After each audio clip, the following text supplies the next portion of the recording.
My name is Carmon DeLeone. I'm music director of Cincinnati Ballet. And my role in Princess and the Pea is a kind of twofold, threefold, fourfold. I'm the composer of the music for Princess and the Pea. Did it several years back. And I also get to conduct all of the performances of it with our Cincinnati Ballet Orchestra. The question of whether the choreography or the music comes first is an important one. And it's a little bit different than when a person is writing a song, and then a lot of times we ask which comes first, the lyrics or the music for the song. But in the case of a choreographed piece, there are no lyrics, so what comes first? Well, you need to work closely together, and first comes the story that you want to tell. In the case of Princess and the Pea, there's a definite story that takes place. So the choreographer and the composer, in this case myself and Victoria Morgan, get together and they decide first on paper exactly how the story is going to be told, how much time will be taken for each little segment. The story may mean that some character needs to move across the stage.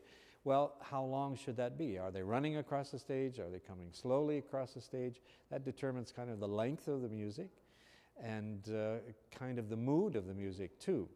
So a choreographer might suggest, well, I'd like something like this, something like maybe I wrote before and they happen to like, but of course we write brand new music in this case. Or they might suggest, well, you know, in Prokofiev's Romeo and Juliet, I love the way he did such and such and so, can you do something similar to that? So you have these long conversations before you even start to write the music, particularly about the scenario for the dance.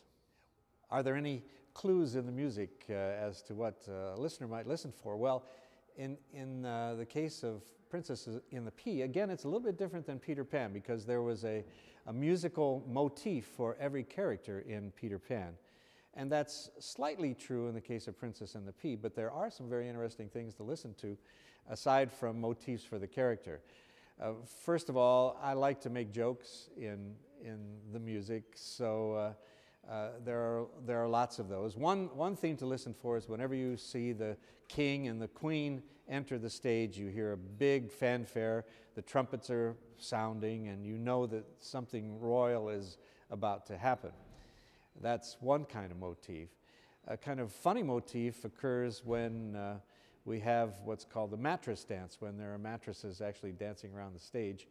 And for that, I wanted to do a march, so it's called a mattress march.